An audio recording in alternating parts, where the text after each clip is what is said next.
Oi, meu nome é Renato Spark. Compartilhar para transformar.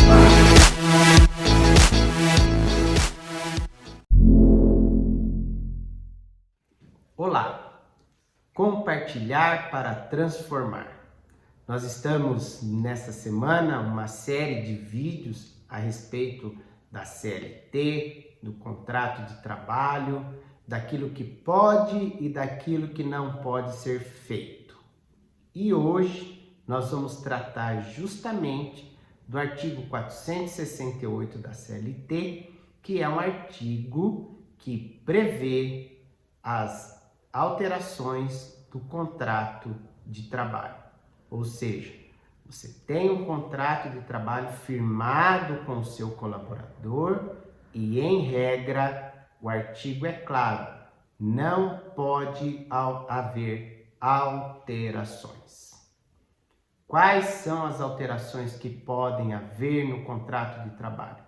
Esse assunto, gente, é muito discutido, tem muita jurisprudência, tem bastante confusão.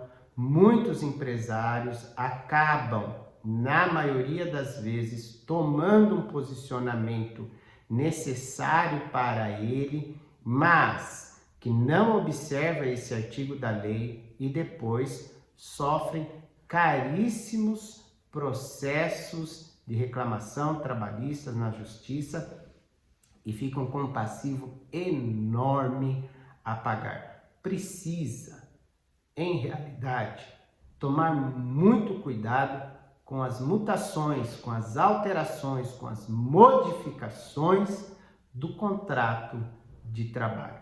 O artigo vai dizer lá que só pode haver alteração do contrato de trabalho desde que, primeiro, haja expresso consentimento do trabalhador. E segundo, que o resultado dessa alteração não implique em uma modificação que diminua direitos, que traga prejuízo ao trabalhador. Se não preencher essas duas cláusulas, é nula a alteração do contrato de trabalho. Eu gosto de dizer sempre que nesta relação nós precisamos entender que a cobertura que a lei dá para o trabalhador, que é visto como hipossuficiente, parte mais fraca, parte mais frágil da relação, essa cobertura é muito maior para o trabalhador. Por isso, no que diz respeito à alteração contratual, cabe sim muita observação, muita ponderação e principalmente a opinião de um especialista. Por que eu estou dizendo isso? Porque muitas vezes você está ali negociando alguma coisa com o seu trabalhador, com o seu colaborador, e naquele momento ele vira e fala assim, não, para mim tá bom, onde que eu assino? Vai lá, assina. Aí ele fica 3, 4, 5 anos trabalhando dentro desse novo modelo que você criou para ele. Ele vai embora, entra na justiça. A cláusula é nula ou anulável. E aí o que acontece? Você tem que pagar tudo de novo. Então, veja bem, tem que tomar muito cuidado, tá? Existem coisas que são praticamente imutáveis na relação do contrato de trabalho. Quais são elas? Todas aquelas que de algum modo impliquem em prejuízo ao trabalhador. Tá vendo como é fácil enxergar isso? Mas tudo é assim? Não. Vou te dar um exemplo. Benefício vale transporte. Quando o colaborador entra, ele preenche aquela fichinha lá dizendo se ele está optante ou não optante do benefício do vale transporte. Momento em que você vai dar o benefício para ele, né? Vamos aspas, pagar o benefício para ele, né, recarregando um cartão de vale transporte, por exemplo, tá? E vai descontar dele 6% do salário até o limite do valor deste benefício. Situação clássica, tranquila, nenhum problema. Só que, de repente, esse trabalhador mudou de endereço e agora ele está morando pertinho da empresa. Então, ele vem a pé e ele passa a fazer uma nova opção lá, fala com o seu departamento de recursos humanos, lá, fala com quem cuida disso para você e vai lá e fala, olha, a partir do mês que vem eu não quero mais o Vale Transporte. Então você dá uma nova fichinha para ele, ele coloca lá, não optante de Vale Transporte a partir dessa data.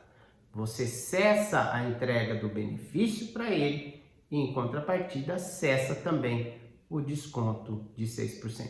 Houve uma mudança? Houve uma mudança no contrato de trabalho. Um benefício que ele recebia, ele deixa de receber. Pode? Pode. É claro que pode. Isso está previsto na lei. Veja que há uma alteração do contrato de trabalho em relação ao Vale Transporte e que agora, né, a partir dessa nova opção, certo? Você vai deixar de pagar. É uma modificação totalmente legal que deve ser observada, porque nesse momento não se aplica nenhum direito adquirido, certo, ao Vale Transporte. Tá. Outras situações parecidas, porque essa é muito clássica, né? E parece que aí não há muita dúvida, mas sempre há, vocês precisam ver, sempre há uma pergunta em relação a isso, tá? Uma outra situação, vamos lá. Vamos falar um pouco, por exemplo, de periculosidade, insalubridade e adicional noturno, ok? Tá. Então você tem um trabalhador que está lá, trabalha num ambiente periculoso, tá? Ele vai lá de vez em quando, ou ele vai lá todos os dias, tá? Mas ele vai a um ambiente periculoso e por esse motivo você paga para ele 30% de adicional de periculosidade. Tá tudo certinho, tudo bonitinho. Num determinado momento da relação contratual, esse trabalhador, esse colaborador é promovido, por exemplo, para uma nova função que ele não vai mais, a partir de agora, ao ambiente periculoso.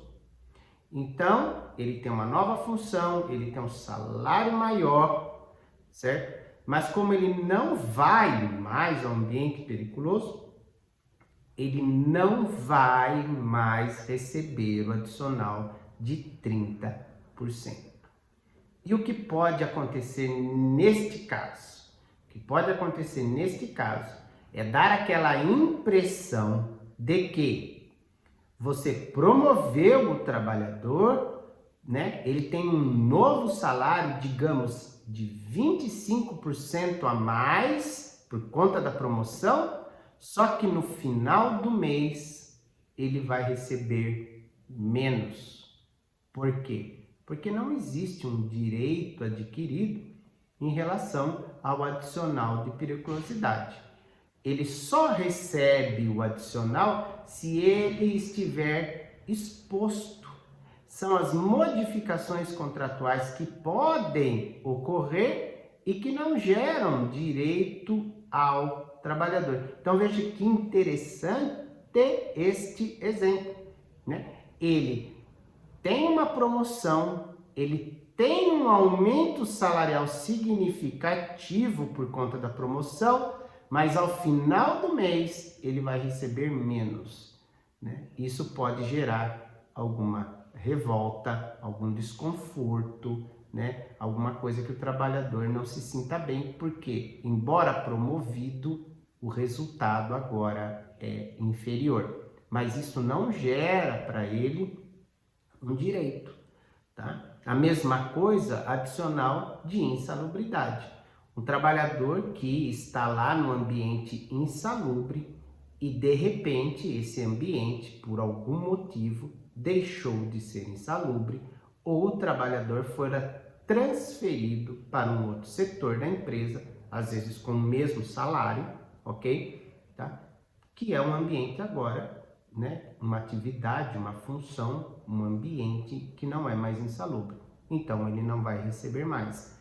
E aí também pode gerar esse desconforto ao trabalhador, porque ele está de olho, evidentemente, no resultado do holerite dele no final do mês, né? Mas é direito da empresa deixar de pagar para o trabalhador, porque ele não está mais exposto ao ambiente especial, à doença ali. Ele não está mais exposto à contaminação, não está mais exposto àquele ruído acima, não está mais exposto. Então, ele vai deixar de receber.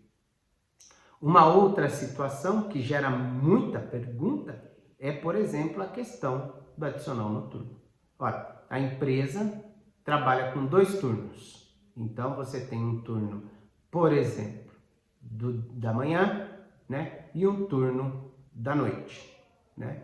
E aí, de repente, você resolve extinguir o seu turno noturno, né? E transfere aos trabalhadores para o dia. É óbvio que se não há mais labor no horário entre as 22 horas de um dia e 5 horas da manhã do outro, você não tem que pagar adicional noturno para o trabalhador e nenhuma indenização a mais por isso também não, né? E é claro que, mais uma vez, nós estamos diante, às vezes, né, de uma situação de desconforto, porque o trabalhador não vai estar olhando para o fato de que você garantiu o emprego dele e vai estar olhando só para o fato de que você tirou ele da noite e pôs ele no dia, certo? E com isso ele perdeu alguma coisa. Mas essas são situações clássicas que eu estou dizendo para você, em que a jurisprudência é bem predominante, é bem forte, tá? No sentido de que não há direito adquirido nesses casos. Por isso é que eu falo para você que você tem que conhecer muito bem, né, o seu processo, né, o seu produto e as pessoas que trabalham para você. Por quê?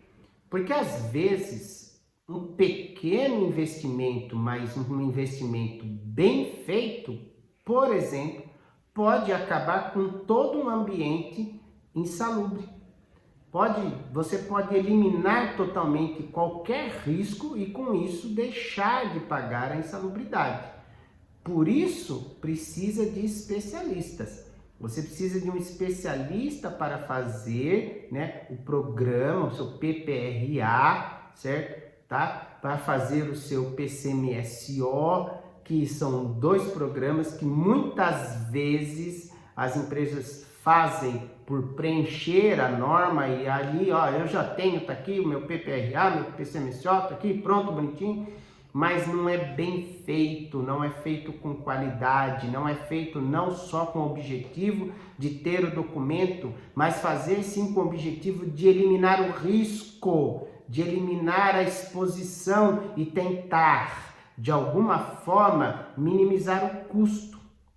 Ao invés de você correr o risco, como nós já dissemos num vídeo anterior, você elimina o seu risco, né, fazendo um trabalho de qualidade, né? Se você tem um ambiente, por exemplo, que tem ruído, certo? O que você tem que fazer? Tentar eliminar, minimizar o ruído, quer seja com equipamento de proteção coletiva, quer dizer, fazendo alguma transformação no prédio de uma forma que o ambiente deixe de ter um ruído acima dos decibéis, ou com um equipamento que possa efetivamente, de proteção individual, eliminar o ruído e aí sim ficar livre, certo, do pagamento do referido adicional. É bem interessante, gente, que a gente preste atenção naquilo que a lei permite que o empregador faça as alterações sem deixar um passivo trabalhista futuro, ok? Fica a dica, tá? Curte, compartilha aqui, tire as suas dúvidas comigo, tá? Porque não vale a pena né? A pergunta que eu poderia fazer para você: vale a pena então, né, fazer as alterações indevidas do contrato? É óbvio que não vale a pena. E eu estou aqui para te ajudar, para a gente conversar sobre tudo isso. Um abraço, até mais.